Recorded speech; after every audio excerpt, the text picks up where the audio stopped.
तो I think हमें start करना चाहिए, बाकी सभी ज्वाइन कर लेंगे टाइम के साथ।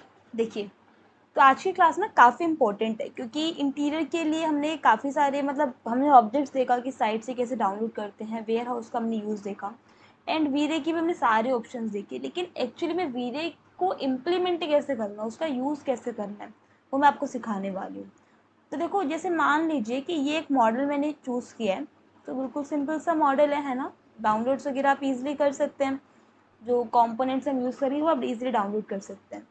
तो अगर मैं आपको इस ऑब्जेक्ट को शो करूं, एक सेकेंड दीजिए। तो इसके ना अलग अलग सीन्स मैंने बनाए हुए हैं। बाकी एक बिल्कुल बेसिक सा सीन ये है कि हमें इस सीन के ऊपर वर्क करना है, जहाँ पे आपको कोई भी ऑब्जेक्ट नहीं दिख रहा है। इस चीज़ का ध्यान रखिएगा कि जब आप यहाँ पे इंटरएक्टिविटी पे वर्क करें ना, इंटरएक्टिविटी पे क्या होता है कि आपको शेडोज ना परफेक्ट नहीं मिलते। जो कलर होता है शेडोज का, जो सन का कलर होता है, वो लिटिल बिट आपको चेंज ही मिलता है। तो हम क्या करेंगे, हम ट्राई करेंगे कि हम इस तरह के ऑब्जेक्ट्स का यूज़ करें और इस तरह से हम अपनी कंप्लीट सेटिंग करें कि आपको शेडोज और सन का परफेक्ट बैलेंस मिले।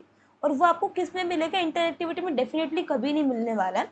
तो हम डायरेक्ट सिंपल रेंडर करेंगे। उसके लिए हम कुछ सेटिंग्स का यूज़ करेंगे, जो मैंने आपको लास्ट क्लास में बताई थी कि यहाँ पे इंटरएक्टिविटी को आपको स्टॉप कर देना है।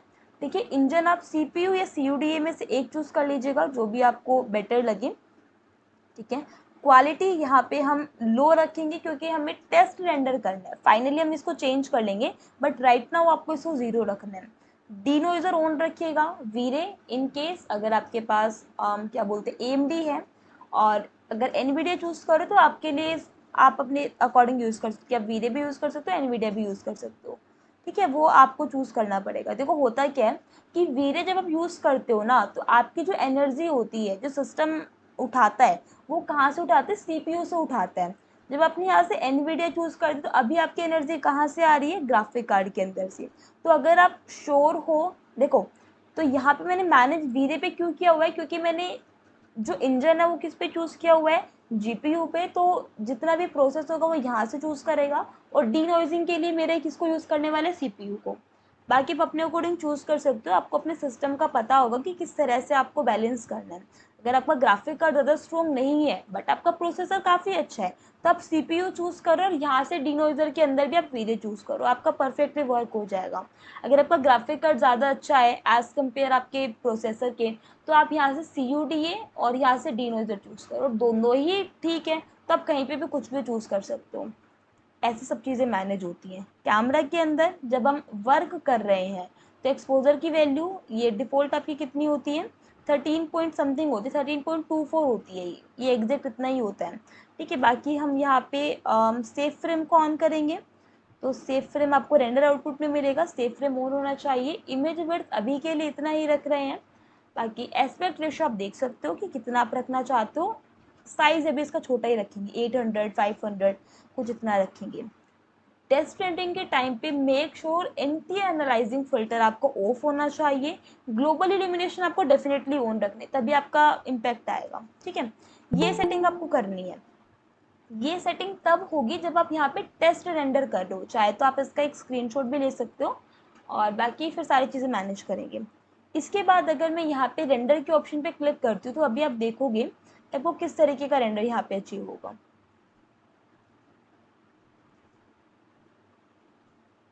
ये देखो, ठीक है, कुछ ऐसा आपको रेंडर मिल रहा है। ये सारी सेटिंग, सन की सेटिंग भी कैसे करनी है, तो उसको यहाँ पे ऑफ हो गया, देखो ऑटोमेटिकली हो गया, क्योंकि सभी सेटिंग लो पे थी ना, तो फटाफट फटाफट रेंडर हो गया। इतना रखते हैं इसे। यहाँ पे क्लिक करेंगे सन की सेटिंग पे, और वही यहाँ पे दो तरीके की लाइटिंग प्लेस है। एक तो रेक्टेंगल लाइट है, इसको ऑफ भी करोगे तो भी इम्पैक्ट नहीं मिलेगा, क्योंकि वो दूसरे रूम के अंदर प्लेस्ड है। तो आपको अभी के लिए ओनली सनलाइट पे वर्क करना है, तो यहाँ पे सनलाइट पे सिलेक्ट कर लेना है आपको, और वही सारी सेटिंग है।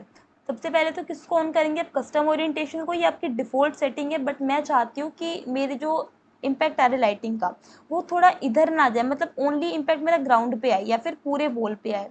तो हम क्या करेंगे, कस्टम ओरिएंटेशन को ऑन करेंगे, और फिर इसके अकॉर्डिंग चेंज करेंगे। तो जहाँ से आप चेंज करना चाहते हो, वो आपको यहाँ पे चेंज कर लेना है। टाइमिंग का ये रहेगा, आपका ओरिएंटेशन का ये रहेगा। फिर यहाँ से एक बार रेंडर के ऑप्शन पे क्लिक करके देखिए।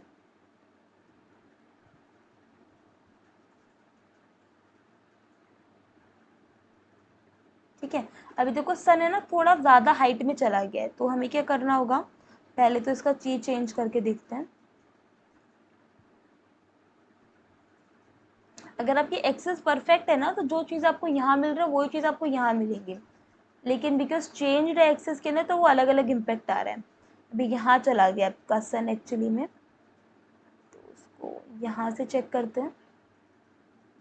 ये टेस्ट एंड ट्रायल वाली चीज़ें होती हैं, तो आपको अपने अकॉर्डिंग मैनेज करना पड़ेगा इसे, है ना। अभी यहाँ पे है कहीं आपका सन, हमें क्या चाहिए इस पोजीशन के अंदर।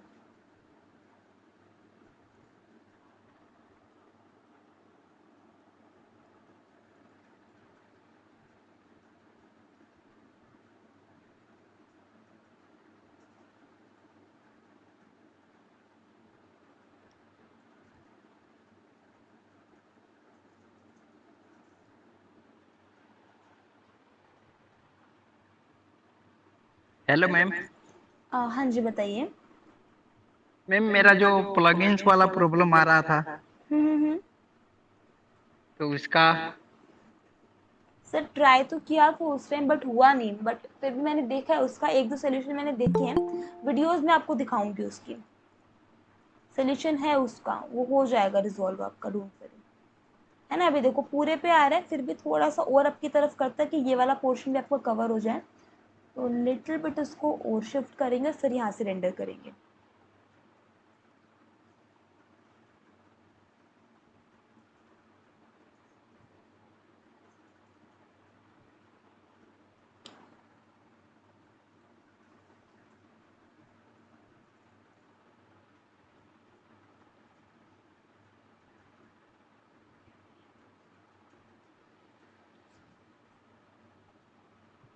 ठीक है, देखो पहले वाला ज़्यादा बेटर था ना, क्योंकि लाइटिंग पीछे तक आ रही थी उसमें, तो वो वाला हम यूज़ करेंगे यहाँ पे। तो इसको यहाँ पे थोड़ा इस पोर्शन पे रखते हैं और फिर एक बार रेंडर करते हैं लास्ट टाइम।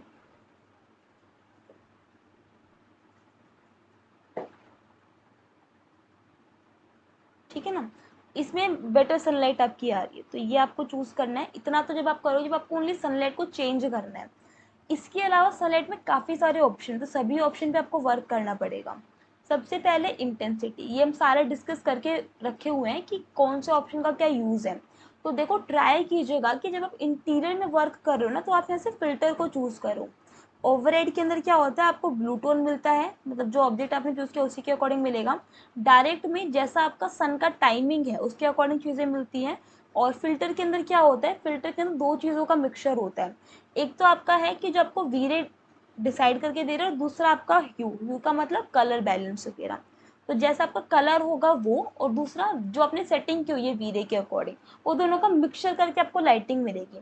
तो यहाँ से कलर मोड में फ़िल्टर रखेंगे। अभी काफ़ी लोग क्या करते हैं ना, इवन बहुत सारे यूज़र्स क्या करते हैं कि आपको लाइट कम मिल रही है ना, तो हम क्या करते हैं इसकी इंटेंसिटी बढ़ा देते हैं। लेकिन देखो इंटेंसिटी बढ़ाने से होगा क्या, इंटेंसिटी बढ़ाने से जहाँ आपकी लाइट आ रही है ओनली वहाँ पर और ज़्यादा लाइटिंग बढ़ जाएगी। सिर्फ इतना होगा, हमें क्या करना है, हमें तो पूरे सीन में इल्यूमिनेट करना है। तो उस केस में हम यहाँ पे इंटेंसिटी को नहीं बढ़ाएंगे। साइज मल्टीप्लायर का यूज़ क्या होता है, शेडोज़ को सॉफ्ट करना, तो बहुत ज़्यादा शार्प आ रही है तो यहाँ से साइज़ को हम यहाँ से 5 कर देंगे, और फिर यहाँ से रेंडर करेंगे, तो आपको डिफरेंस मिल जाएगा। एक तो आपके ये है, और जब यहाँ पे आपकी रेंडर हो जाएगी तो आपको दिखेगा कि काफ़ी स्मूथ सॉफ्ट आपको शेडो मिलेगी। तो वो चेंजमेंट किसने किया, आपका साइज मल्टीप्लायर ने। दिख रहा है आपको यहाँ पे डिफरेंस। तो ये वाली चीज़ें हैं, तो आपको इस स्टेप को करना है। पैरेलली हम यहाँ पर इसका हिस्ट्री भी क्रिएट करते रहेंगे ताकि आपको डिफरेंस मिल जाए। अगर ये ऑप्शन आपके डिसेबल्ड हैं, आप वर्क नहीं कर पा रहे हैं, तो आपको ऑप्शंस पे जाना है, वीएफबी सेटिंग पे क्लिक करना है, और हिस्ट्री के अंदर आप इन दोनों ऑप्शन को ऑन करेंगे और फिर यहाँ से सेव करेंगे।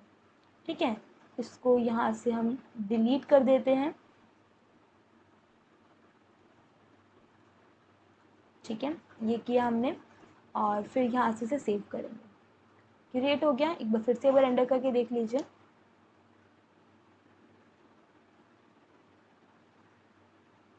वही सारा सेटिंग। ठीक है, फिर इसको यहाँ से स्टॉप करना है। तो ये तो क्या हुआ कि हमने यहाँ से साइज बढ़ा दी, इसकी इंटेंसिटी हो गई। फिर देखो यहाँ पर आपका स्काई का मॉडल, क्योंकि स्काई का मॉडल भी तो डिपेंड करता है ना कि कैसा लाइटिंग आ रहा है। एक आपका पूरा डस्टी स्काई है, बहुत ज़्यादा डस्ट है, तो आपको कैसा इम्पैक्ट मिलता है? एक आपका क्लियर स्काई है तो कैसा इम्पैक्ट मिलता है? दोनों में डिफरेंस होता है। तो 90% केस के अंदर जब हम इंटीरियर पे वर्क कर रहे हैं तो हम यहाँ पे क्लियर स्काई का यूज़ करेंगे। तो आपको किसका यूज़ करना है? CIE क्लियर का। ये आपने यूज़ किया और यहाँ से आप इसे रेंडर करोगे। ठीक है, तो यहाँ पे आपको एक ब्लू टोनिंग मिलेगी एज कम्पेयर जो हमने पहले वाला यूज़ किया हुआ था। अभी भी थोड़ा थोड़ा येलोइश चला गया, बट कोई प्रॉब्लम नहीं है, हम इसको चेंज करेंगे। चेंज किससे करते हैं? देखो कौन सा फैक्टर अफेक्ट करता है ब्लू टोनिंग को? वो अफेक्ट करता है आपको ओजोन लेयर। ओजोन लेयर जितनी ज़्यादा आपके यहाँ पे आप क्लिक करके देखोगे तो भी आपको मिल जाएगा कि 0 के क्लोजर क्या कर देता है? सनलाइट को येलो करता है, और 1 के क्लोजर आपका क्या करता है? ब्लू करता है। तो हमें कैसा टोनिंग चाहिए? ब्लू टोनिंग चाहिए, तो हम क्या करेंगे? ओजोन को 1 कर देंगे, तब की ब्लू टोनिंग आ जाएगी। और यहाँ से आप इसे रेंडर करके देखिए, तो अभी आपको एक येलो फिनिशिंग था और अभी आपको एक ब्लू फिनिशिंग मिलेगी यहाँ पे। ठीक है, बहुत लाइट इम्पैक्ट आया है बट आपको डिफरेंस मिल जाएगा। ठीक है, ये देखो क्रिएट करते हैं इसे एक, और यहाँ पे सेट भी कर सकते हो। दिख रहा है आपको डिफरेंस? ये वाली चीज़ें हैं, तो ये आपको सेट करना है। और यहाँ से क्या करेंगे? देखो एक आपका ना हॉरिजॉन्टल इल्यूमिनेशन होता है, ये बहुत इंपॉर्टेंट है। जो मैंने आपको बताया था ना कि हम लोग क्या करते हैं जब हमें लाइटिंग नहीं मिल पाती, जैसे ये वाला पोर्शन बहुत ज़्यादा डार्क है, तो हम क्या करेंगे? हमें ना लाइटिंग को इंक्रीज़ करेंगे, इसकी इंटेंसिटी बढ़ाएंगे। एक्चुअली हमें इंटेंसिटी नहीं बढ़ानी होती, हमें इस ऑप्शन को बढ़ाना होता है, हॉरिजॉन्टल इल्यूमिनेशन को। ये वाला मैं यहाँ पे एक नोट सेट कर देती हूँ, जिसके अंदर हमारे पास चाहिए 10,000। ठीक है, क्या वैल्यू 10,000 है आपकी?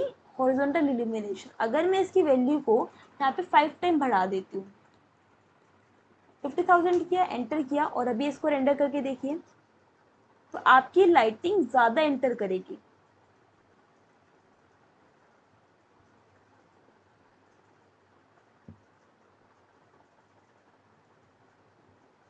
ये देखिए, और ये वैल्यू ना कोई फिक्स नहीं होती है, जैसे 50,000 किया मैंने, या कई दफ़ा हो सकता है कि जैसे अभी एरिया बड़ा था तो 50,000 में वर्क कर रहे हैं, अगर एरिया छोटा होता तो क्या करना होता है? हमें थोड़ी और ज़्यादा इंटेंसिटी ऐड करनी पड़ती, राइट? तो उस चीज़ का फ़र्क है। हिस्ट्री को क्रिएट कर दीजिए और यहाँ पे मैनेज सेव कर सकते हो। ये देखो, ये 50,000 पे है, ये आपका 10,000 पे है। तो लाइटिंग को ऐसे आपको बढ़ाना है, इंटेंसिटी को नहीं बढ़ाना। स्टिल फिर भी डार्क आ रही है, तो उसको आई थिंक 1 लाख करके देखते हैं। बहुत ज़्यादा डार्क होगी तो उसको रिड्यूस कर देंगे।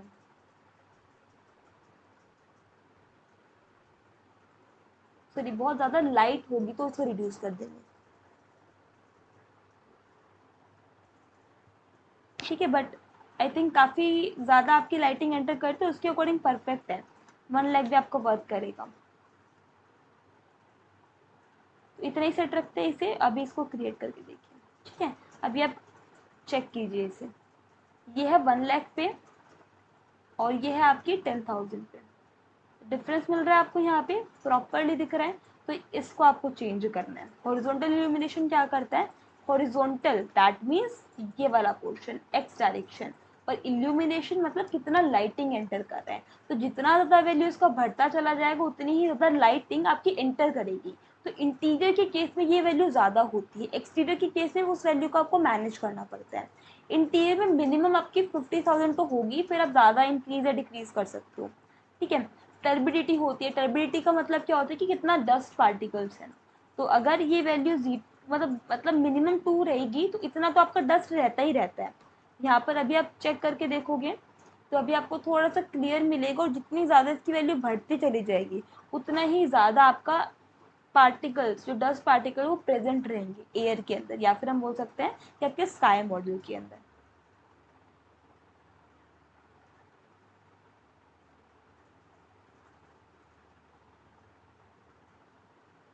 जैसे देखिए, ठीक है, ये आपका बिल्कुल क्लियर है।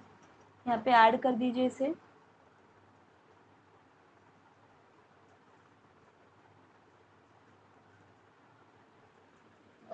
नाइन। ठीक है, ये बिल्कुल क्लियर है। और ये है आपका, जब आपने टेबिलिटी को फुल कर दिया 10, आपको दिख रहा होगा कितना ज़्यादा डस्ट ऐड हो गई है। फिर आप इसको रेंडर करके देखो।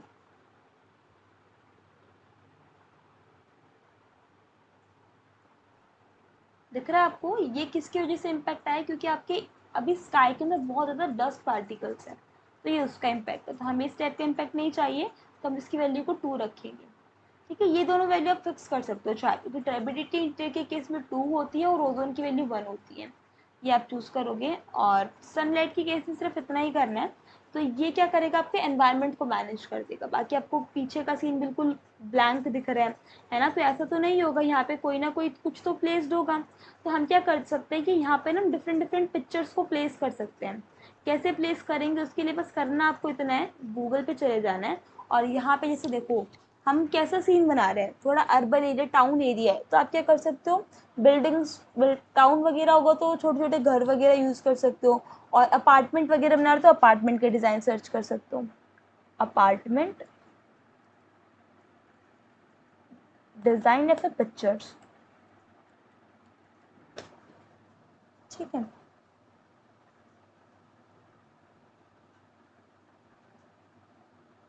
अभी चूज ऐसा कीजिएगा जो आपके सीन के साथ मैच करे, सारी लाइटिंग वगैरह प्रॉपरली, जैसे ये वाला हम यूज़ कर सकते हैं, बट अगर रोड नहीं होता तो उस केस में। ठीक है, बाकी हो सकता है कि थोड़ा सा बॉटम की तरफ शिफ्ट कर दे तो ये चीज़ वर्क कर जाए। तो इस इमेज को सेव कर लेते हैं।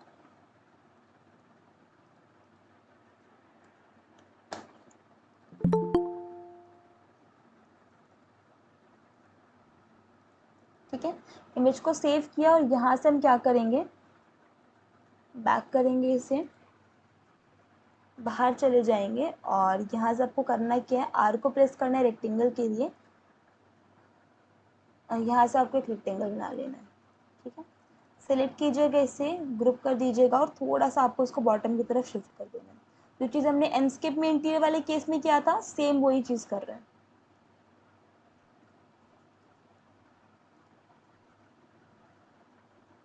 अभी भी थोड़ा सा एरिया कवर नहीं कर रहा है ना इसे।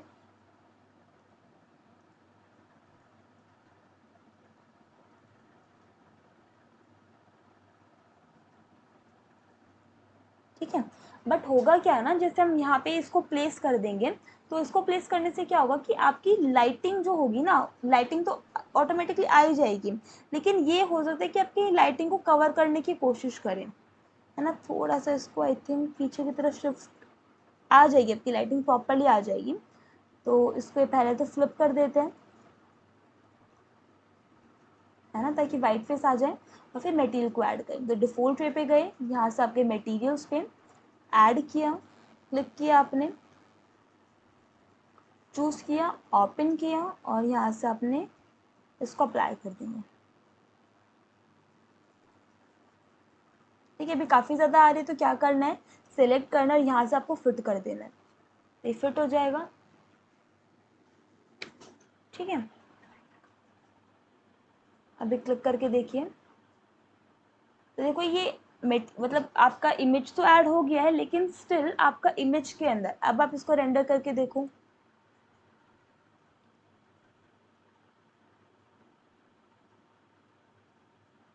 अच्छा, इमेज भी ना और सनलाइट भी कुछ ऐसा आपको प्लेस करना है कि आपका ये वाला जो पार्ट है, मान लीजिए कि लाइटिंग ऐसे आ रही है, तो ऐसा इमेज इन्हें चूज करना है कि लाइटिंग इधर भी आपको दिख रही हो प्रॉपरली, तब दोनों चीज़ों को मैनेज करके चलना है।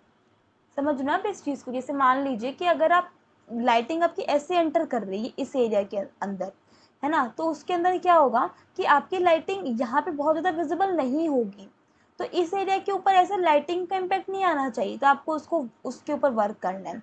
अगर आपको लग रहा है कि आपकी में बहुत ज़्यादा लाइट आ रही है या बहुत ज़्यादा डार्क आ रही है, तो उस केस हम क्या कर सकते हैं, इसी मटेरियल को, सेम मटेरियल को ऐड करेंगे, लेकिन किस फॉर्म के अंदर, एमिसिव फॉर्म के अंदर। तो आपको वीरे टैब पे जाना है, मटेरियल के ऑप्शन पे क्लिक करना है और यहाँ पे एनवायरनमेंट के नेम से ऐड कर दीजिएगा, या फिर पहले क्रिएट करना पड़ेगा, राइट। तो यहाँ से क्रिएट किया मटेरियल और यहाँ से आपने एमिसिव चूज़ किया, डबल क्लिक कीजिए, यहाँ पे रीनेम, क्योंकि काफ़ी सारे मटेरियल्स हैं, तो 001 रीनेम यहाँ पे हमने डाला एनवायरनमेंट। ठीक है, डबल क्लिक नहीं करना है, इस पर सिलेक्ट करना है, यहाँ से आप चूज़ करेंगे टेक्सचर स्लॉट बिटमैप, और सेम जहाँ पे आपने इमेज को ऐड किया हुआ था, इमेज को सिलेक्ट किया, यहाँ से ओपन कर दिया। ठीक है, तो अभी क्या करेगा, अगर लाइट, अगर देखो अभी तो वैसे परफेक्ट दिख रहा है, अगर इन केस नहीं दिखता तो हम क्या करते हैं, इसके अंदर ब्राइटनेस ऐड करते हैं। ब्राइटनेस इमेज के अंदर कैसे ऐड करते हैं, एमिसोफॉर्म के अंदर। तो यहाँ पे सिलेक्टेड है ये बी और अप्लाई कर देंगे, फिर सिलेक्ट करना है और यहाँ से आप क्या करेंगे, इसे फिट करेंगे। ठीक है, अभी यहाँ पे C9 पे क्लिक कीजिए और फिर यहाँ से रेंडर करके देखिए। इससे देखो परफेक्ट आ रहा था, है ना, यहाँ पे मतलब ज़रूरत नहीं थी। अगर अगर इनकी ज़रूरत हो तो मैंने आपको बता दिया कि कैसे करना है इसे।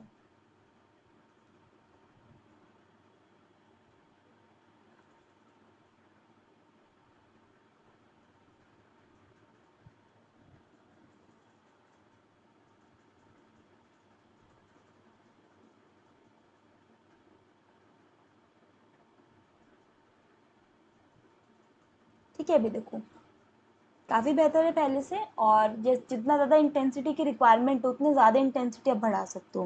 अभी देखो काफ़ी ज़्यादा इंटेंसाइड लग रही है ये वाली चीज़, तो इसकी इंटेंसिटी को लिटिल बिट रिड्यूस करेंगे। तो 0.5 के अकॉर्डिंग रखते से 0.5 आई थिंक इनफ है, और फिर रेंडर कीजिए इसे। ये चीज़ें ना डिफरेंस क्रिएट कर, चाहे बहुत माइनर करे बट डिफरेंस क्रिएट करती हैं। तो आपको ट्राई करना है कि जितना ज़्यादा रियलिस्टिक आप बना सकते हो उतना ज़्यादा रियलिस्टिक बनाओ। एक चीज़ का और ध्यान रखिए कि जब आप यहाँ पे रेंडरिंग कर रहे हो ना, जिस टाइम आप इस तरीके की लाइटिंग वगैरह में सेटिंग कर रहे हो, तो उस केस में ना आपकी ब्राइटनेस फुल होनी चाहिए आपके सिस्टम की, ताकि आपको दिखे। ऐसा ना हो कि आपने कम ब्राइटनेस से वर्क किया, फिर आप मोबाइल में इसको ओपन करके देखो तो बहुत ज़्यादा ब्राइट लगी ये चीज़ें। तो वो चीज़ें फुल रखना उस टाइम ब्राइटनेस जब आप लाइटिंग पे सेटिंग कर रहे हो तो। ठीक है, अभी देखो अभी काफ़ी हद तक ठीक है ना 0.5, क्योंकि ऐसा लाइटिंग आ रहा है तो इधर भी कहीं ना कहीं बिल्डिंग पे जाएगा। डार्क हो गया ना, थोड़ा सा ज़्यादा डार्क हो गया, 1 या फिर 0.7 इनफ था, 0.7 कर देते हैं इसे। इसे यहाँ पे स्टॉप करते हैं और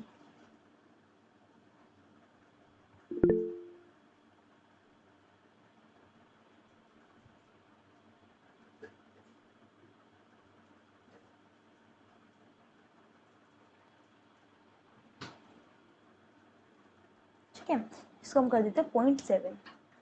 अभी परफेक्ट होगा, ये करेंगे, और ऐसे ही आप इधर भी कर सकते हो। तो सेम का तो यूज़ मतलब अवॉइड कीजिएगा कि सेम आप यूज़ ना करें।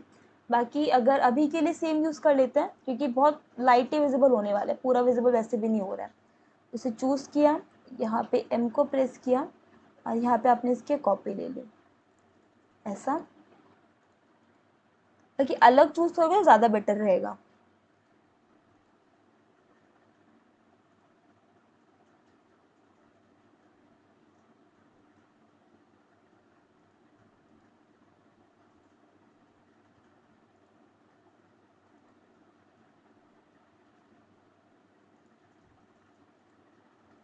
ये तो वैसे भी एरिया दिख ही नहीं रहा है ना, तो इधर ऐड करने की नीड नहीं है। तो ये करोगे आप, और फिर यहाँ से एक बार रेंडर पे क्लिक करके देखिए।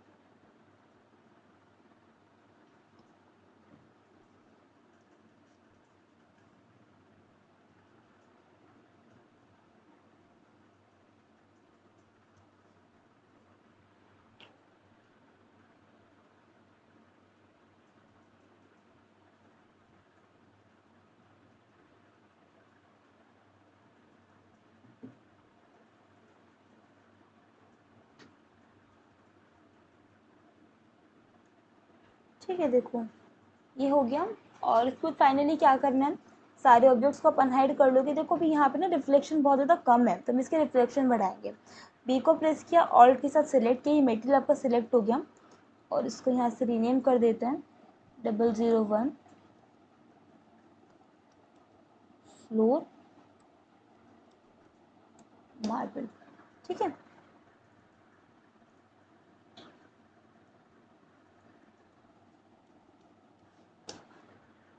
ये क्या है इसे, और इसकी रिफ्लेक्शन बढ़ानी है तो क्या करेंगे, रिफ्लेक्शन के टैब पे क्लिक करेंगे और यहाँ से इसके रिफ्लेक्शन कलर को इंक्रीज करेंगे।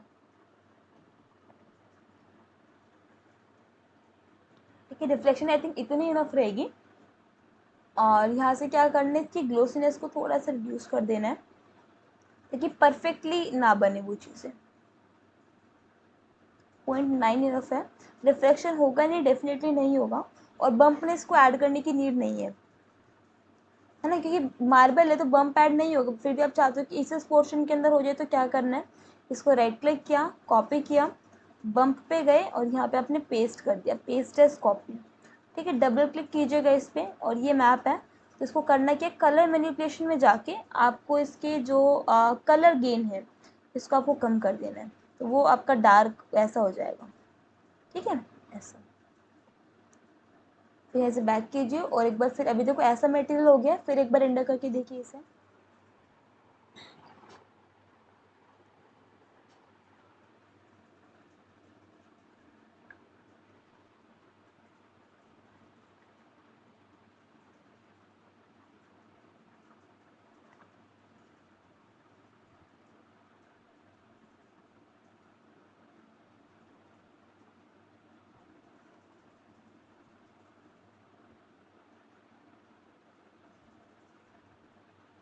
ठीक है, तो आपको देखो यहाँ पे प्रॉपरली रिफ्लेक्शन वगैरह मिल गई, जैसे विंडो की मिल गई है। बाकी पूरा रेंडर हो जाएगा तो आपको दिख जाएगा इसमें कि कैसे इम्पैक्ट आएगा, तो यहाँ पे भी आपको विजिबल होगी ना। ऐसे 1 बाय 1 के जैसे हमने मटेरियल को डिस्कस किया था ना, इतना डिटेल में डिस्कस किया था, वो सारा आपको यूज़ करना पड़ेगा यहाँ पे, तभी आपको फिनिशिंग मिलेगी इन सभी चीज़ों में। जैसे यहाँ पे आपको मिल गई, अभी मार्बल जैसा लग रहा है, फील आ रही है, ऐसे यहाँ पे भी आपको ऐड करना है एल्यूमिनियम की, जैसा जैसा टेक्सचर होता है वैसा ही आपको यूज़ करना पड़ेगा इसमें।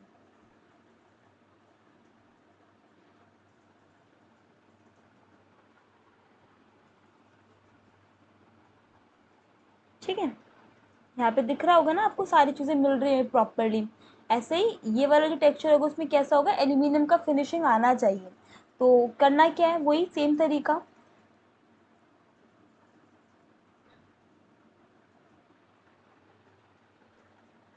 बी को प्रेस किया, ऑल्ट के साथ पिक किया मटेरियल 001 मेटल रफ, और ये भी ऐड कर देते हैं विंडो फ्रेम। ठीक है, अभी देखो रिफ्लेक्शन होती है इसमें, तो रिफ्लेक्शन ऐड करेंगे लिटिल बिट। और मेटलनेस ज़ीरो है, अभी देखो मेटल हुआ है लेकिन मेटलनेस ज़ीरो, तो मेटलनेस बढ़ानी पड़ेगी ताकि मेटल की तरह बिहेव करे ऐसा। और ग्लोसी फिनिशिंग नहीं चाहिए, रफनेस चाहिए, तो रफनेस पे क्लिक कर देना है, ग्लोसीनेस, और इसकी ग्लोसीनेस को रिड्यूस कर देते ताकि जो मेटल वाली फिनिशिंग होती है वैसा फिनिशिंग हो जाए आपका। यहाँ पे रिफ्लेक्शन को थोड़ा सा और कम करेंगे, और मेटलनेस तो इतना ठीक है ना। रिफ्लेक्शन नहीं होगा, मेटल आपका फुल्ली मतलब विजिबल होता है, तो इसको ज़ीरो रखेंगे। कोट को देख लीजिए, कोट ऐड करने का भी नीड नहीं है ना। बाकी इतना सब चीज़ें इनफ है, बम्पनेस आप ऐड कर सकते हो, बट क्योंकि प्लेन है तो यहाँ पे ऐड करने की नीड नहीं है, तो ये हमने किया। और यहाँ पे पूरा रेंडर ना करके हम किसको यूज़ करेंगे, रीजन रेंडर को। तो ऐसा डाल देना रीजन रेंडर, और फिर यहाँ पे रेंडर के ऑप्शन पे क्लिक करना है।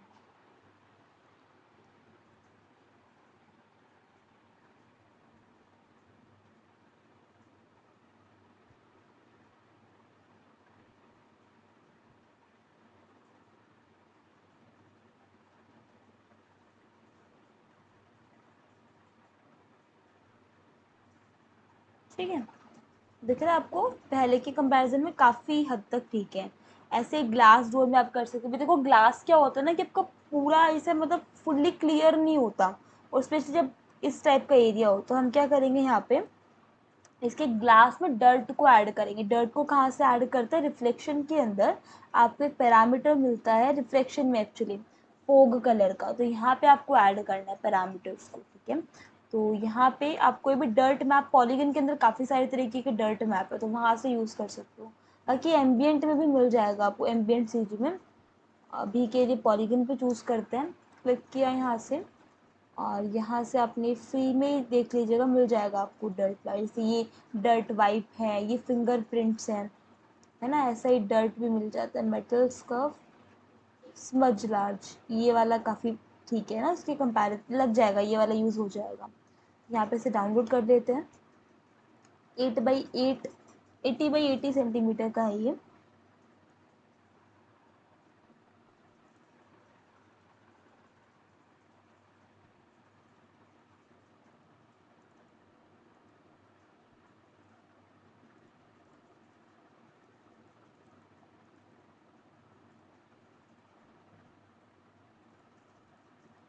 ठीक है, तो ये सारा आ गया इसका। बाकी हमें रिक्वायरमेंट सिर्फ एक ही का ही है, तो हम यहाँ से ये तो उसके वेरिएंट्स आ गए अलग अलग। और ये स्पीयर है, एक ही है, दो तीन ही चीज़ें। ये फ्लैट तो किस में जाएगा, रिफ्लेक्शन के अंदर। ठीक है, रिफ्लेक्शन में डाल सकते हो ये वाला मटेरियल। ये दोनों मटेरियल आपके वेरिएंट्स है, तो दो ही मटेरियल मिला है बेसिकली आपको।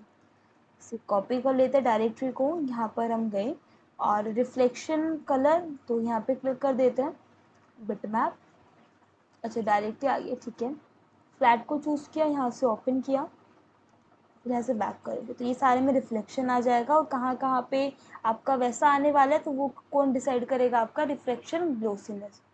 Fog colour, sorry, fog colour पे क्लिक किया, बिटमैप को चूज़ किया, यहाँ से एक चूज़ कर लीजिए, ओपन कर दीजिए। ठीक है, तो ये आपका डस्ट ऐड कर देगा, दिख रहा है आपको। फिर एक बार एंटर करके देखिए इसे।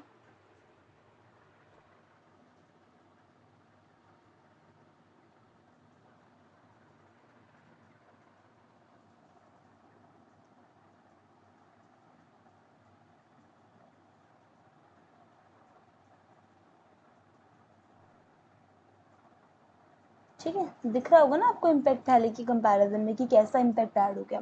बहुत लाइट सा इम्पैक्ट होता है ये, बट ये काफ़ी ज़्यादा, मतलब बहुत ज़्यादा डिफरेंस क्रिएट कर देता है। तो छोटे छोटे स्टेप्स का बस ध्यान रखना है आपको। ठीक है, ये हो गया।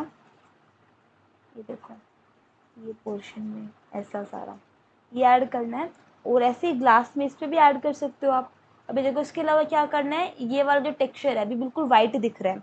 तो नॉर्मली क्या होता है, चाहे अगर बिल्कुल वाइट कलर भी हो तो हल्का सा क्रीमिक टोन आता है उसमें, है ना। तो वो ऑल्ट को प्रेस करेंगे, पिक करेंगे इसे, तो ये ऐसा कलर है, तो इसमें हल्का सा येलो टोन ऐड करना है। और टेक्सचर कैसे ऐड करेंगे, टेक्सचर हम ऐड करेंगे किसके थ्रू, इस ऑप्शन के थ्रू, बम्प के थ्रू। अभी ज़ीरो है बम्प, यहाँ पर भी कुछ प्लेस्ड नहीं है, तो हम क्या करेंगे, यहाँ पे टेक्सचर्स को यूज़ करेंगे। तो यहाँ पे चले जाइए और यहाँ पे आपको डालना है नॉइस। आई थिंक पहले भी डाउनलोड किया था हमने, राइट। मतलब वैसे ही टेक्सचर चाहिए बस आपको, नॉइस मैप,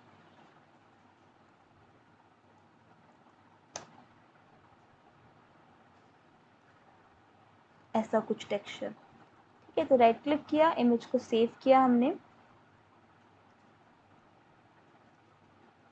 और क्या करना है आपको, बम्प पे चले जाना है और कलर देख लीजिए। यहाँ पे जो कलर आपको रिक्वायर्ड है, हल्का सी येलो टोन चाहते हो, तो यहाँ पे आपको करना बस इतना है, इसको लिटिल बिट येलो टोन के अंदर ले जाना है।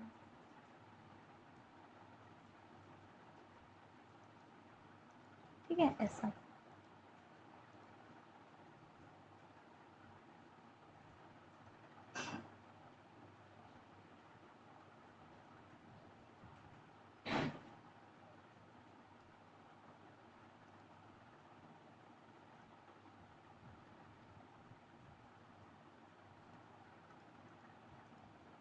ठीक है, हल्का सा फ़र्क आ गया है, अभी ये वाला परफेक्ट है। और ऐसे बम्प पे क्लिक कर देंगे तो इस पर सिलेक्ट कर लें टेक्सचर स्लॉट पे। और देखो, अगर डायरेक्ट ऐड नहीं करते हैं ना हम लोग, तो यहाँ पे भी आपको मिल जाता है नॉइस, ग्रेनाइट्स, ऐसा स्मोक, तो ये भी आप यूज़ कर सकते हो। ये देखो नॉइस के हैं यहाँ पे पैटर्न। तब भी क्या, हमने डाउनलोड किया हुआ है तो बिटमैप पे क्लिक करना है और यहाँ पे इमेज को सिलेक्ट करना है, यहाँ से ओपन कर देना। ये क्या करेगा, आपके स्लॉट के अंदर टेक्सचर्स को ऐड कर देगा। ठीक है, ये छोटे छोटे टेक्सचर्स को। फिर एक बार क्लिक करके देखिए, यहाँ पे रीज़न रेंडर ये ले लेते हैं और फिर एक बार रेंडर करते हैं इसे।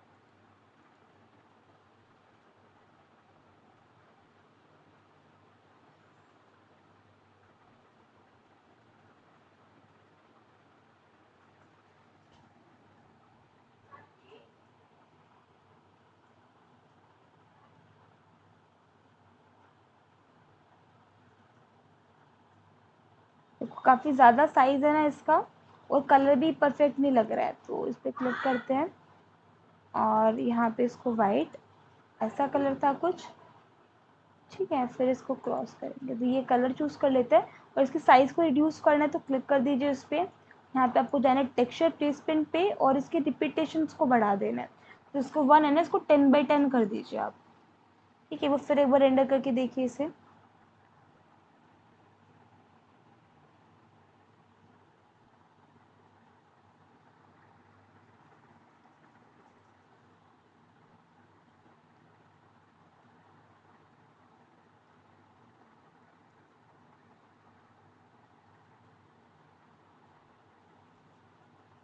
अभी भी देखो काफ़ी बड़ा है ना इसका साइज़, तो इसको 100/100 एंटर, यहाँ से बैक करेंगे।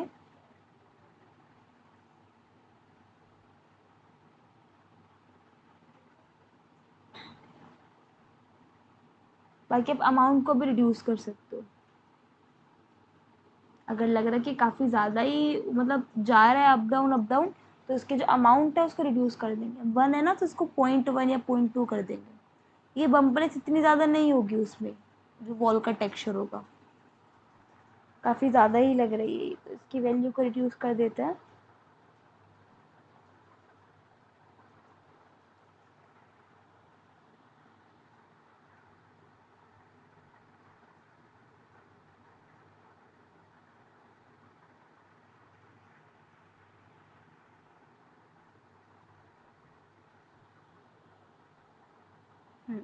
अभी बेटर लग रहा है।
और अगर आपको स्टिल लगता है कि एक्सपोजर बहुत ज़्यादा कम है, तो उसके लिए भी दो तरीके होते हैं। एक तो जो हमने कैमरा के अंदर देखा था एक्सपोजर वैल्यू वाला, उसके थ्रू आप कर सकते हो, और एक यहाँ से लेयर के थ्रू कर सकते हो, ठीक है। तो दोनों ऑप्शन वर्क करते हैं आपके।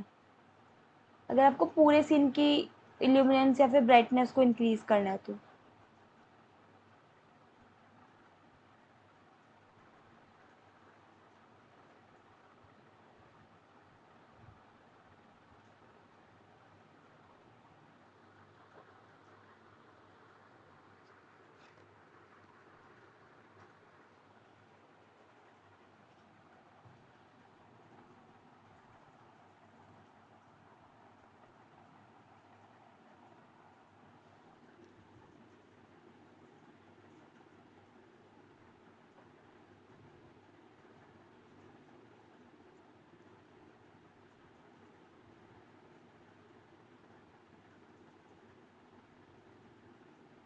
ऑलमोस्ट हो गया है, बिकॉज हमने बम्प वगैरह को दे दिया है ना, और एरिया काफ़ी ज़्यादा है सेम मटेरियल का, तो दैट्स वाई वो वर्क मतलब टाइम ले रहा है आपका।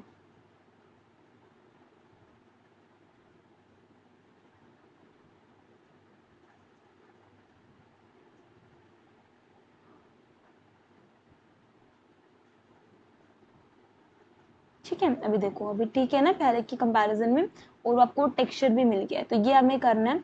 और देखो फिर हमें क्या करना है, यहाँ पे जो ये आपको एरियाज दिख रहे हैं सारे एरियाज, इसके अंदर हम वो जैसे एमएसओ मटेरियल हमने बैक में लगाया इस पोर्शन के अंदर, ऐसे एमएसओनेस यहाँ पे आपको ऐड करना है।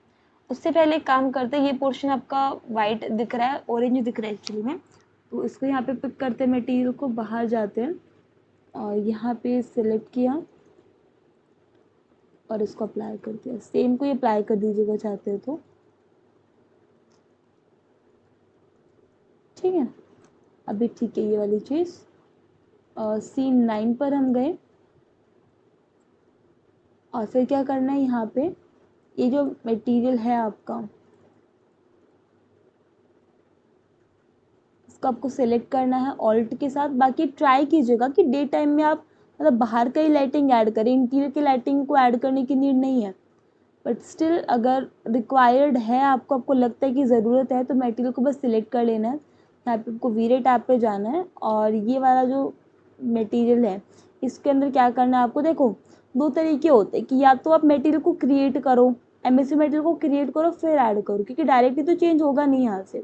या फिर हम क्या कर सकते हैं कि बस इस पार्ट को सिलेक्ट करना है, इसको ग्रुप बना लीजिएगा, ऐसे डबल क्लिक किया मेक ग्रुप, और इस ऑब्जेक्ट को हम क्या करेंगे लाइटिंग के अंदर ना मैच लाइट में कन्वर्ट कर देंगे। तो ये क्या करेगा, लाइट को कन्वर्ट कर देगा। अभी ये जितनी भी चीज़ें ऐड हुई है ना, ये मटेरियल नहीं ऐड हुआ, ये एक्चुअली लाइट ऐड हुई है। तो लाइट की चीज़ें मिलेगी कि कलर क्या है, इंटेंसिटी क्या है, यूनिट क्या है, ऑप्शन सारे मिल जाते हैं आपको। ये सभी चीज़ें करनी है और फिर फाइनली जो एक स्टेप मैंने आपको छोड़ दिया था, मैंने आपको बताया था कि जब आप डे टाइम कर रहे हो, अभी अब जब आप चाहते हो कि भाई जैसे हल्का सा फोग वाला इम्पैक्ट आए यहाँ पे, है ना, लाइटिंग के साथ आए, तो उस केस में क्या करना है, ग्लोबल इल्यूमिनेशन के अंदर तो सारी चीज़ें डिसाइडेड ही हैं।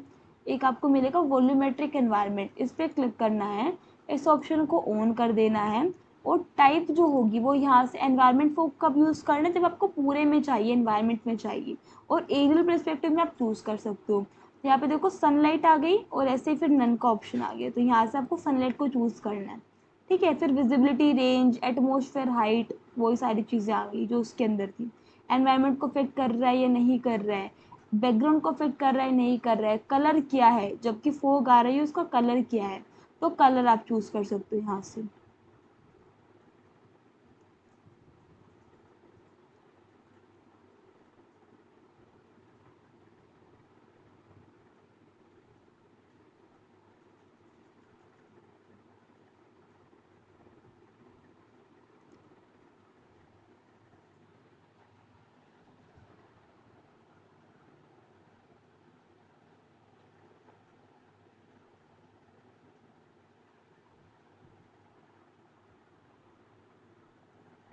ठीक है, तो लिटिल बिट यहाँ पे येलो स्टोन, बहुत ज़्यादा नहीं, बहुत माइनर सा, इतना येलो स्टोन रखेंगे। लाइट मल्टीप्लाई क्या करेगा, लाइट को डिसाइड करेगा कितनी ज़्यादा लाइट आ रही है, और ये फिर विजिबिलिटी रेंज आ जाएगी कि कितना विजिबल है, हाइट में कितना है, ठीक है, कितना विजिबल हो रहा है रेंज के अंदर, वो सारी चीज़ें इतना करना है। और ये सारी चीज़ें करने के बाद देखो, क्योंकि इंटीरियर के केस में प्रेफर्ड नहीं होता ये, पर स्टिल भी आप यूज़ करना तो आप कर सकते हो, बट अभी के लिए ये सेटिंग तो ऐसे करना है, बट अभी के लिए मैं इसको मिनिमाइज करूँ, मतलब ऑफ करूँ, और फिर जो फाइनल रेंडर होता है वो आप यहाँ पे यूज़ करोगे। ठीक है, तो यहाँ से हम जो कंपोनेंट्स है सारे वो अनहाइड कर लेते हैं। तो डिफ़ॉल्ट वे पे हम यहाँ पे गए और जो कंपोनेंट की लेयर थी बस मुझे उसको अनहाइड करना है यहाँ पे, ऐसा। तो सारे कंपोनेंट विजिबल हो जाएंगे आपको, जितने भी कंपोनेंट प्लेस्ड हैं।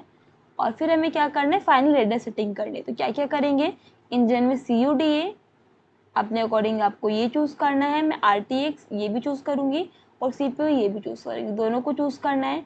क्वालिटी जो रहेगी वो आपकी हाई रहने वाली है। ठीक है, नॉइस लिमिट आप इसको यहाँ पे 0 1 कर दीजिए। टाइम ज़रूर आपका इंक्रीज होगा, but at the end result बहुत अच्छा मिलने वाला है। ठीक है, आप यहाँ से डी नॉइज में वीडियो को चूज़ करेंगे। साइज आपका जो मिनिमम रहेगा, मिनिमम आपका साइज होना चाहिए यहाँ पे कितना, 3000 to 4000, मिनिमम 2000 तो होना ही चाहिए, इससे ज़्यादा रिड्यूस नहीं करना है। तो अभी के लिए 3840 ये यूज़ करूँगी मैं। ठीक है, तो ये आपका रहेगा। सेव पाथ बाद में भी कर सकते हो, सेव करने के बाद या फिर पहले भी आप डिसाइड कर सकते हो कि कहाँ पे आपको सेव करना है फाइल को। ठीक है, कौन सा फॉर्मेट रहेगा, फॉर्मेट, नेम क्या रहेगा, नेम बताएंगे आप, लिविंग किचन यही कर देते हैं, सेव कर देंगे, तो ये ऑटोमेटिकली सेव कर देगा फाइल को। इमेज ऑप्शंस आ जाते हैं, फिर अल्फ़ा, अल्फ़ा जो मोड होता है ना यहाँ पे, अल्फ़ा मोड, ऐसा ऐसा मोड भी डाल सकते हो। ठीक है, कंप्रेशन लेवल, बिट पर चैनल्स, वो सारी चीज़ें। बाकी इस ऑप्शन को ऑफ रखो, बाद में सेव करो, ज़्यादा बेटर है। तो इसे ऑफ रखेंगे। एट द एंड आपको एंटी एनालाइजिंग फिल्टर को ऑन रखना है, ये चीज़ आपको ज़रूर करनी है। और प्रोग्रेसिव आप ऑन रख दोगे बाद में। ठीक है, और यहाँ से नॉइस लिमिट, ऐसा। इतना रखते हैं ना, हाई प्लस रखते हैं क्वालिटी को, ताकि बिल्कुल क्लियर चीज़ें मिलें।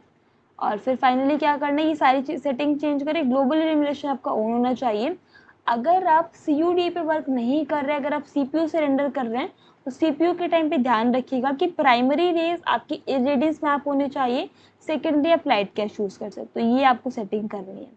ठीक है, ये कब होगा, जब आप CPU चूज़ करें। CUDA में ये आपका प्राइमरी रेज ब्रूट फोर्स ही रहता है, सेकेंडरी आपका लाइट कैश रहेगा। सब डिवीजन 2000 है, तो आप इसको कम भी कर सकते हो, मिनिमम 1 है, मैक्सिमम 65000 है, तो 2000 इतना ही रख सकते हो आप इसे। और फाइनली क्या करना है, बस आपको रेंडर के ऑप्शन पे क्लिक कर देना है और फिर वेट कीजिएगा, मतलब जब तक आपका जो रेंडर है वो फिनिश नहीं हो जाता। ये सारी चीज़ें करनी है। ठीक है, एक बार इसे स्टॉप करती हूँ मैं, क्योंकि मैंने लाइट में कन्वर्ट किया था, तो या तो आपको उसका इम्पैक्ट देखना पड़ेगा कि कैसा इम्पैक्ट आ रहा है, या फिर आप उस लाइट को ऑफ कर दीजिए और फिर आप यहाँ पे रेंडर कर दीजिएगा। ठीक है, तो ये सारी सेटिंग होगी और फिर फाइनली बस आपको वेट करना है। तो ये कंप्लीट प्रोसेस होता है जब आप इंटीरियर पे वर्क करते हो ना वीरे के अंदर। तो ऐसा तो जैसे कंपोनेंट प्लेस किया, सारा मटेरियल प्लेस किया, और फिर क्या किया आपने, लाइटिंग करी, और फिर आप यहाँ पे रेंडर सेटिंग करते हो, फिर फाइनली रेंडर होता है। तो ये पूरा सेटिंग होता है। तो आई होप ये कंप्लीट क्लास आपको समझ आई होगी। फिर भी आपको कोई भी डाउट है तो आप लोग अपने डाउट्स पूछ सकते हो। कल की क्लास के अंदर हम यहाँ पे लेआउट को फिनिश करेंगे। कि लेआउट एंड जो आपके, मैम हाँ जी, और जो कुछ आपके वो टॉपिक्स रह जाते हैं ना, क्या बोलते हैं जो आपके, जैसे देखो 100 बिट्टूल और JHS का तो वीडियोस हैं, बाकी फिर भी आप चाहते हो कि मैं कराऊँ तो मैं डेफिनेटली मैं आपको करा दूंगी उन दोनों को भी।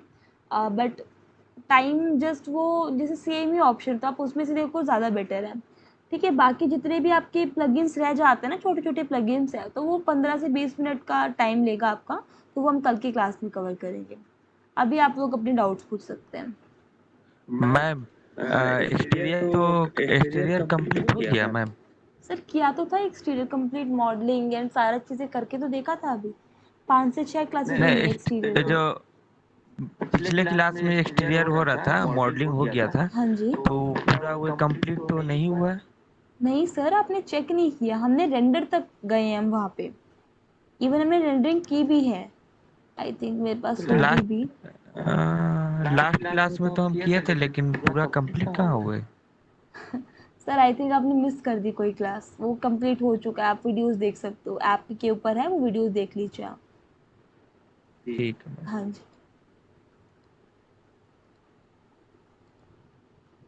अभी है नहीं मेरे पास, वरना मैं आपको शो भी करती हूँ उसे।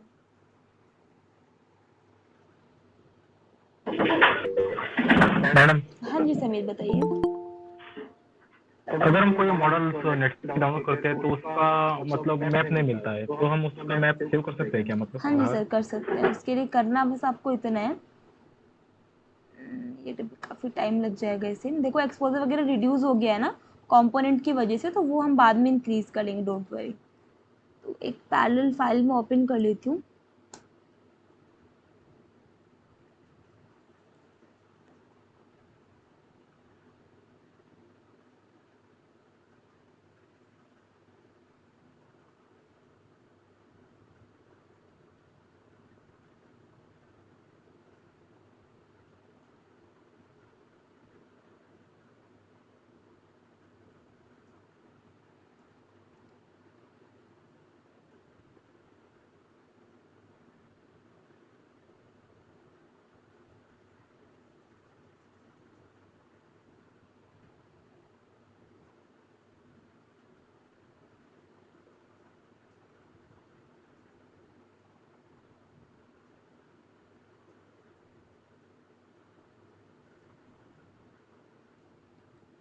देखिए, कोई भी मॉडल आप इंपोर्ट करते हो और आपको उसकी फाइल्स नहीं मिलती है, तो आपको करना है क्या, उस फाइल को सेव करने के लिए, इमेज को सेव करने के लिए आपको यहाँ से एक्सटेंशन टैब पे जाना है, वीरे पे जाना है, और यहाँ पे आपको एक ऑप्शन मिलता है पैक प्रोजेक्ट, नहीं वीरे फाइल पाथ एडिटर, तो इस ऑप्शन पे क्लिक करना है आपको।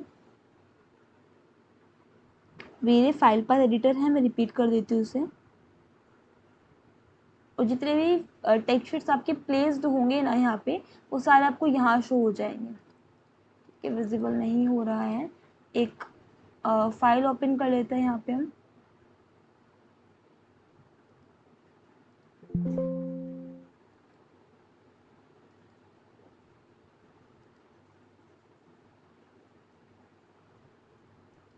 देखिए सर, ये वाला मॉडल था तो ये हम फिनिश कर चुके थे, उसमें सब चीज़ हो गई थी इसमें।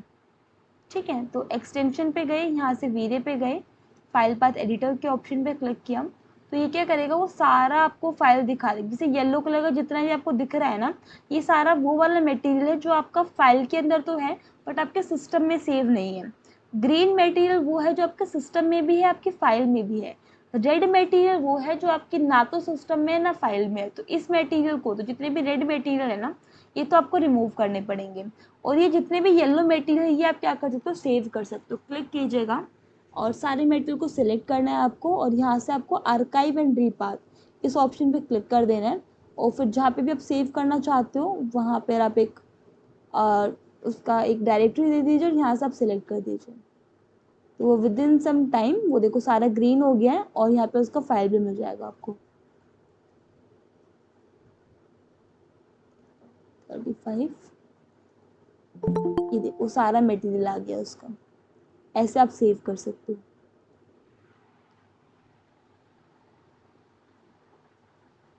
इसके अलावा बताइए। मैम वो जो मैं पूछ रहा था को व्हाट्सएप पे रेंडर करने के बाद कौन से फॉर्मेट में सेव करना बेहतर है, पीएनजी या वो मैंने आई थिंक पंसुल आपको बताया था कि अगर आप पीएनजी में सेव करते हैं ना तो उसमें क्या होता है कि आपका बैकग्राउंड हट जाता है। हाँ मैम वो हाँ है ना। और अगर जेपीजी में आप क्वालिटी किसका अच्छी आती है लेकिन क्वालिटी तो टीआईएफ की सबसे बेस्ट है। टीआईएफ में मोबाइल में व्यू होती है ना। हाँ हो जाएगी। टीआईएफ में कीजिए फिर उसे। मतलब रेंडर करने के बाद मुझे मुझे उसको टीआईएफ में करना है। हाँ टीआईएफ में। और बाकी नॉर्मली करना चाहते हो तो जेपीजी में कीजिए फिर उसे। पीएनजी में तो फिर वो हट जाएगा बैकग्राउंड आपका। हाँ वो बैकग्राउंड हट जाती है, मैंने देखा था मैम वो। हाँ लेकिन जेपीजी में ना वो रेंडर होने के बाद 600 केबी की वो पिक्चर बनती है, तो मेरे को लगा बहुत ही कम आती है। हाँ तो फिर ना टीआईएफ में करो, बेस्ट फॉर्मेट मिल जाएंगे आपको वहाँ पे। वहीं पे है ना मैम सेव करने के बाद टीआईएफ का हाँ ऑप्शन है जी ना। हाँ जी, आता है वहीं पे आता है। मैम आपके सिस्टम में रेंडर करने में कितना टाइम लगता है वीरे में, सर वो जो अभी पुरानी वाली थी 1650 Ti? 1650 टेबल में बहुत टाइम लग जाता है सर। मतलब कम से कम व्यू को करने के लिए एक रेंडर को करने के लिए मान लीजिए आप वहाँ पे कि लग जाते हैं 3 से 4 घंटे। तो मैम मेरा ही सेम है। हाँ 3 से 4 घंटे आराम से लग जाते हैं। इस सिस्टम में थोड़ा फास्ट हो जाता है, इसमें 1 घंटे में भी हो जाएगा। मेरा मेरे मेरे में तो ग्राफिक्स कार्ड भी नहीं है, फिर भी 3-4 घंटे लगता है, पता ये कैसे। क्योंकि आप सीपीयू में 4 कर घंटे रहे के हो आसपास ना। लगता है। फिर सीपीयू हाँ सीपी में ही करता हूँ। हाँ क्योंकि देखो फर्क क्या हो जाता है कि जैसे अगर मैं कर रही हूँ तो मैं ग्राफिक कार्ड पे कर रही हूँ। अभी मेरा ग्राफिक कार्ड इतना सपोर्टेबल है ही नहीं। 1650 Ti बहुत ज़्यादा स्ट्रॉन्ग तो नहीं है, है ना। तो वो उतना ही पावर ले पा रहा है जितना उसके अंदर है। अगर वहीं पे सीपीयू का पावर आपका अच्छा, आपका सीपीयू कौन सा है पंसुल? मैम i5 की है। i5 i5 10 Gen। i5 10 generation तो काफ़ी पावरफुल सीपीयू है, तो वो फटाफट रेंडर कर देगा। अभी आप i3 और i5 का कंपैरिजन करोगे तो डेफिनेटली i5 अच्छा है ना। अभी देखो जितना सिस्टम आपका i5 दे पा रहा है सीपीयू का, उतना ही सिस्टम मेरा आपको ग्राफिक कार्ड दे पा रहा है। वहीं पे ग्राफिक कार्ड अच्छा है फिर तो फटाफट रेंडर कर देगा, क्योंकि बस फिर भी जैसे मैं क्लाइंट को 2 व्यू देता हूँ, एक फ्रंट की एक राइट की, तो एक एक करने को 4 घंटे उस दिन आपको फोटो भेजी थी ना मैम, वो 4 घंटे हाँ जी मैं भी वो रियलिस्टिक आप जो मटेरियल लगाती है ना वो नहीं लगाता, अगर वो लगाऊंगा तो वो तो और भी ज्यादा टाइम ले लेगी। मैं जो वो इनबिल्ट रहती है ना, वो जो वीरे में जो कलर आती है, वो वॉलपेपर वॉल पेंट जो आती है ना लेफ्ट साइड हाँ करके, जी हाँ जी। हाँ वहीं से लेके यूज करता हूँ। फिर भी 4 घंटे लगी थी एक रेंडर करने में। मेरे को लगा आपका शायद 2 घंटे में होता होगा वही सेम चीज, क्योंकि आप ग्राफिक कार्ड है आप पे। नहीं ग्राफिक का देखो वर्क तब करेगा ना, कोई भी चीज़ मेरे पास है, अगर मैं ओनली ग्राफिक कार्ड का वर्क करूँ, सीपीयू का वर्क कर ही नहीं रही, तो उस चीज़ का होना ना होना तो बराबर ही है ना। ये हाँ है। ये भी सेम है। हाँ लेकिन मैं कूडा में हम दोनों को सिलेक्ट कर सकते हैं, तब फास्ट होगी शायद। हाँ तब फास्ट हो जाएगी। तो मैम आप वो क्यों नहीं करते? क्योंकि फिर डी नोइजिंग के लिए मैं देती हूँ उसको, एनवीडिया को मैं डी नोइजिंग के लिए देती हूँ। तो फिर अगर मैं दोनों पे सिलेक्ट कर लूँगी, CPU का वहाँ पे सिलेक्ट कर रही हूँ, फिर वहाँ से मैं उसको यूज़ करती हूँ, फिर लोड तो दोनों जगह से पड़ रहा है ना ग्राफिक कार्ड पे। मैम वो डिनोजर ऑन करने से क्या होता है? मैं ऑन तो डीनोइजर करता ऑन हूँ लेकिन पता नहीं क्यों। डीनोइजर ऑन करने से ये होता है कि जो आपको छोटे छोटे डॉट्स मिलते हैं ना नॉइस के अंदर, वो जो नॉइस नॉइज नहीं आती है, मिलती हाँ हाँ आपको, हाँ, वो नॉइस खत्म हो जाती है जो डीनोइजिंग वो रिड्यूस को। करते हैं वो वाले 0.001, हाँ। हाँ वो देखो जितना छोटा वैल्यू होगा ना, अब इसको साइज से कंपेयर करो कि मान लो एक साइज 0.001 है तो वो उतना ज्यादा कितना टाइम लेगी छोटा वो। रहेगा, तो वो बहुत ज़्यादा टाइम यस मैम। लेता है, और उसका साइज बढ़ जाएगा तो नॉइस वो बॉक्स बॉक्स से दिखेंगे आपको वहाँ पे। हाँ वो देख स्क्वायर स्क्वायर जो दिखती है, हाँ तो मैं जी। डिनोजर का क्या काम है फिर उसमें? डीनोइजर उसकी वैल्यू को छोटा कर देता है। डीनोइजिंग का मतलब अच्छा क्या है अच्छा कि जो अच्छा। नॉइस है उसको रिड्यूस कर देगा वो। हाँ डी नॉइस, अच्छा अच्छा। डीनोइजिंग करना, हाँ जी, ये है। एक इमेज शेयर की भी थी शायद, आई थिंक ग्रुप पे किसी ने, वो काफी ज्यादा नॉइस नॉइस थी, जब पुराने बैच में किया था। ओके।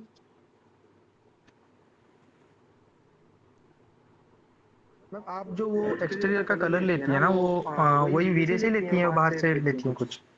एक्सटीरियर के कलर्स नहीं, बाहर से यूज करो आप।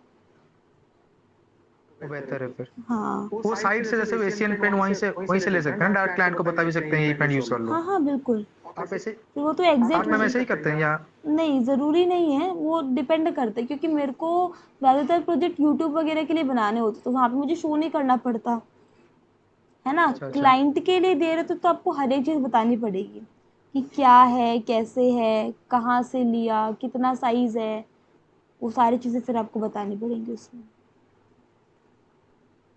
अच्छा अच्छा ओके मैम। और एक मैंने किया था वो जो स्टेयर केस में ग्लास लगाते हैं ना हम, हम्म। जैसे कि मेरे को मॉडल में दिखता है वो आर पार, मेरे को मतलब वो जो ग्लास के अंदर जो स्टेयरकेस रहती है ना वो दिखती है मेरे को मॉडल में, लेकिन रेंडर करने के बाद वो पूरा ही ब्लू ब्लू लगती है। उसका क्या सॉल्यूशन, अंदर लाइट लगानी पड़ेगी क्या? एक बार फिर से रिपीट करो कि क्या कह रहे हो।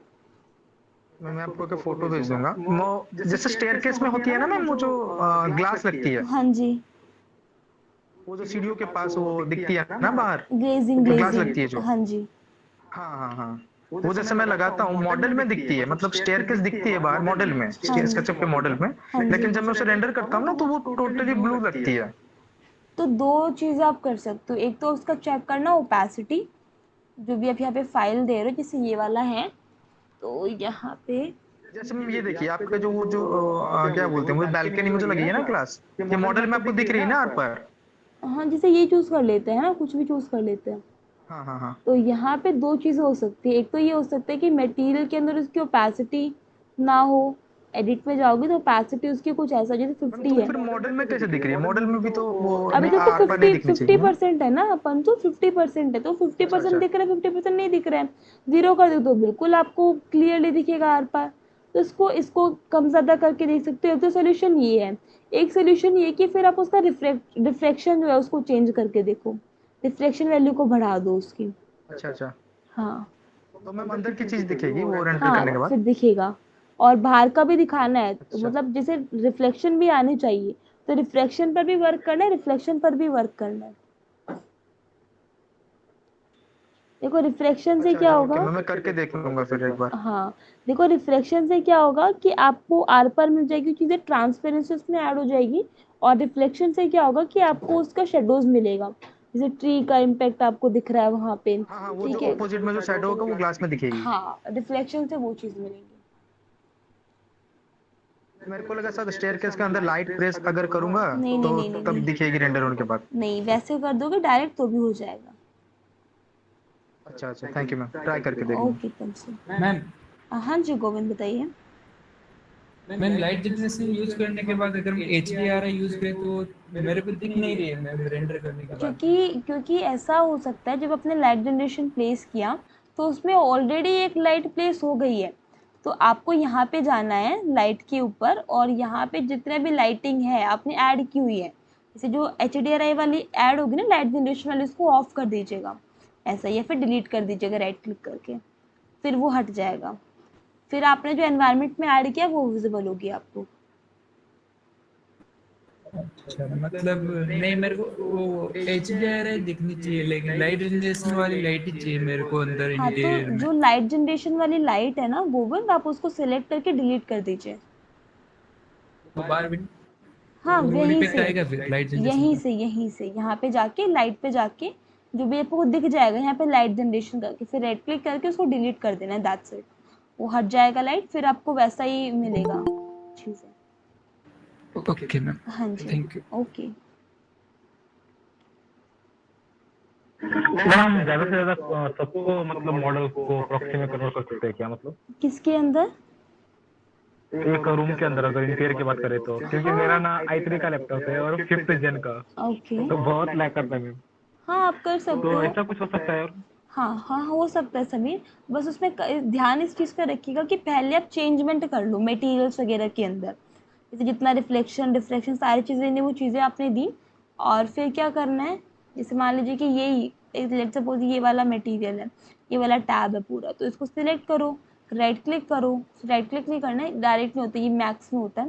यहाँ पे सेलेक्ट करना है, यहाँ पे वीरे के अंदर ऑप्शन मिल जाएगा एक्सपोर्ट प्रॉक्सी, तो इस पर क्लिक कर दीजिए और फिर अपना मोड चूज़ कर लेना है, तो प्रॉक्सी सीन चूज़ कीजिएगा और बस फिर यहाँ पे आपको एक्सपोर्ट कर देना है। और बाकी प्रॉक्सी मैश करते हो तो सारी चीज़ें फिर आप कंट्रोल कर सकते हो, वो सारी चीज़ें कंट्रोलेबल है। बस एक चीज़ का ध्यान रखना है कि प्रॉक्सी में कन्वर्ट करने के बाद फिर आप उसमें चेंजमेंट नहीं कर पाओगे, तो पहले चेंजमेंट कर लीजिएगा जो भी चेंज आपको करना है मटेरियल के अंदर, लाइटिंग के अंदर, सारी चीज़ें के अंदर, और फिर बाद में आप उसको प्रॉक्सी में कन्वर्ट करो। इससे मैंने रेंडर में कुछ फर्क पड़ेगा क्या? नहीं ना, डेफिनेटली मतलब टाइम पड़ेगा, कम होगा ज्यादा? बहुत बहुत फ़र्क पड़ेगा। एक तो वो पड़ेगा और एक आपका जो हैंगिंग वाला इशू है ना वो आपका ख़त्म हो जाएगा। हैंगिंग वाला प्रॉब्लम तो नहीं आएगा उसमें। Okay ma'am. हाँ जी। मैम अगर हम रेंडर पे छोड़ के चले गए और वो ऑटो सेव करने के लिए क्या करना पड़ता है? ऑटो सेव करने के लिए क्या करना होता है? मतलब वो रेंडर हो गया फिर ऑटोमेटिक सेव हो जाएगी? हाँ, उसके लिए ऐसा है, एसेट एडिटर पे जाना है, यहाँ पे सेटिंग्स पे जाना है और रेंडर आउटपुट सेव इमेज के ऑप्शन पे क्लिक कर देना और यहाँ पे सेव कर देना है फाइल को।